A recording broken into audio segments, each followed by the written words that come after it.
and welcome. I have earlier made a video where I compared the cheap WLToys to the more expensive Mini-Zs to figure out which are the fastest. And in that the conclusion was that the Mini-Zs are the fastest one. There's a link up here in the upper right corner somewhere where you can see that video. That video got a lot of comments. People are saying, yeah, I think the WLToys are faster if you upgrade it, etc. So we're gonna do it once more, make this video once again, and this time we'll see, can we upgrade one of them. We pick this one, the K989, but it could have been any of these because they're basically the same car. But I already started upgrading this one, so we'll continue down that road with this car. So in this video, we'll try to upgrade this car as much as we can to see if we can make it faster on our carpet track than the Mini-Zs. People that are usually following this channel probably already know this, but on this channel we are also racers. During the winter season we are participating in the National Championship for 110 scale touring cars. There's a video up here again in the upper right corner where you can see that.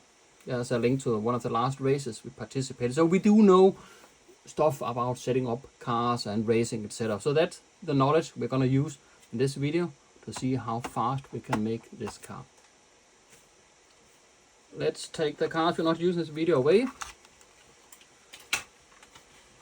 So in this video you will see this car, and it's completely box stock. We're not gonna do any upgrades on that. That's just as a comparison.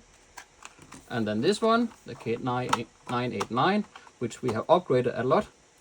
And then this Mini-Z, it's a MR03, and it's box stock. It got better tires, but besides that, it's completely box stock.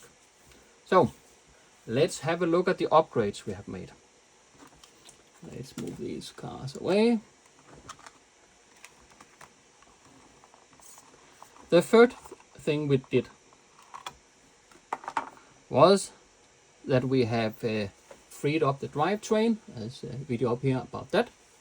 And we have increased the steering. There's also a video about that up here.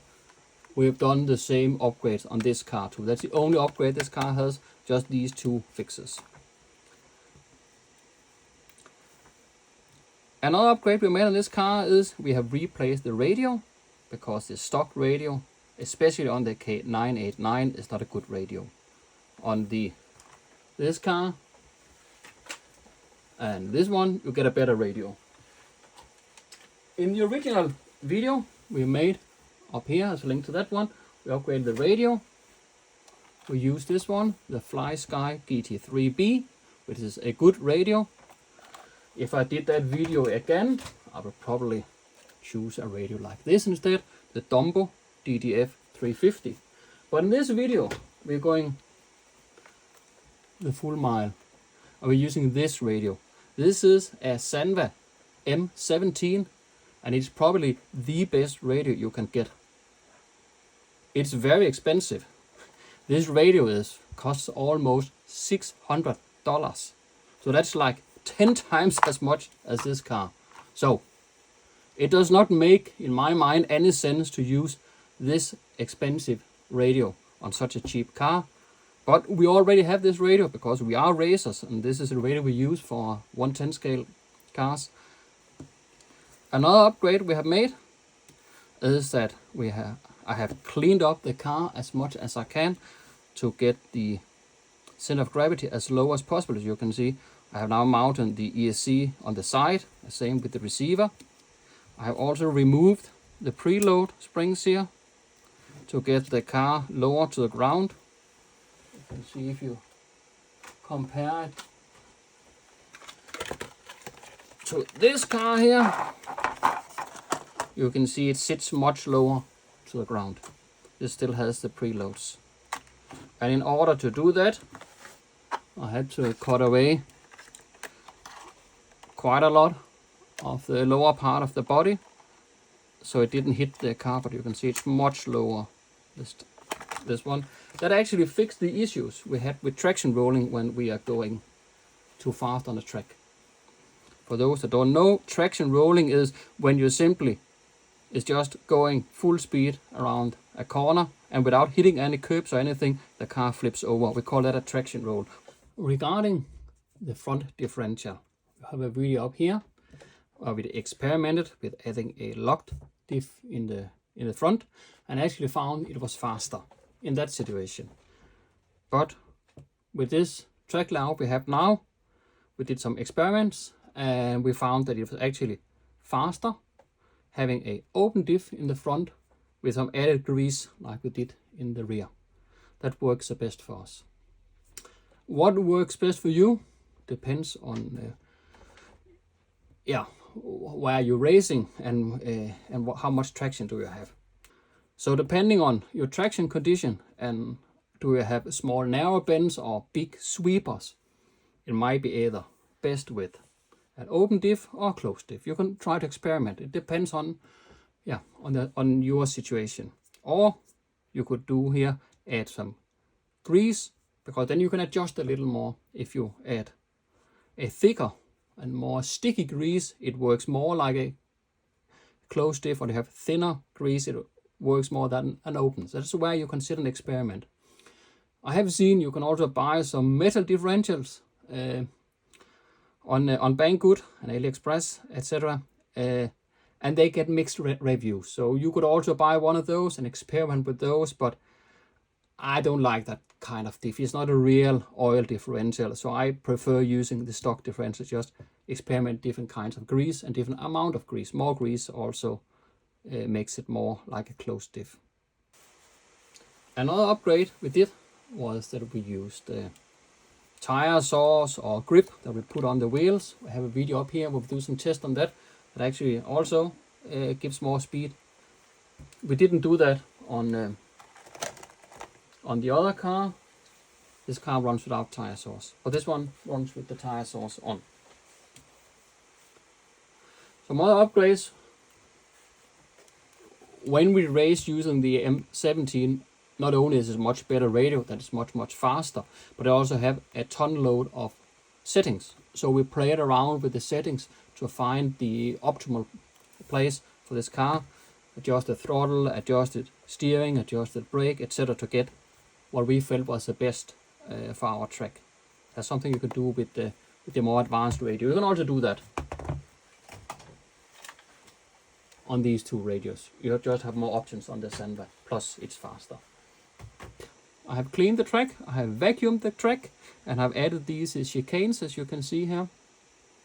The purpose of the chicanes is we already know that because the WLToys has 4-wheel drive and is faster than a stock Mini-Z, it will beat it on a very open track as the one we have. When we made this track, we only had these WLToys, we didn't have Mini-Zs. Yeah, we have some really old bad Mini-Zs with 27 megahertz, but it's not the case. So this track is designed for this car and is very fast. So it will always win there. So we added some chicanes on the track to make it a more all-round track.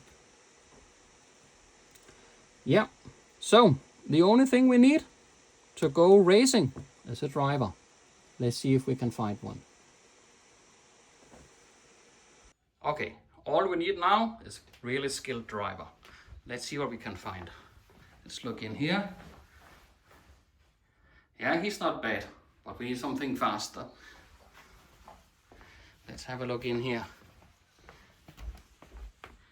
Yes, he's cute, but not what we need. Let's have a look in here. Maybe this is what we need.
the conclusion, yeah.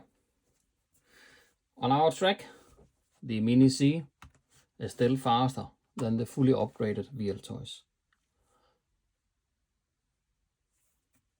Maybe you can do more upgrades on this one, I'm not sure. The ESC did have some issues, as you can see in the inserted video here. Sometimes when you hit the brakes, it sometimes braked soft, sometimes hard, and sometimes it went directly to brake. So having a better ESC would make this one better. Can it then beat the Mini-Z? I don't know, maybe. But it's really hard to find an ESC that is small enough to fit in here and still being of good quality. These small ESCs tend to be of bad quality, and better quality ESCs, well, they're just too big and bulky to be in this car. Then you have to put it up here, and I want it to be here to have the low center of gravity, else you'll just start traction rolling. But if you have any idea which ESC we should try out, please leave a comment down below. Also, if you have any ideas, could we do more upgrades on this car to make it faster? Please let us know. We might try that out.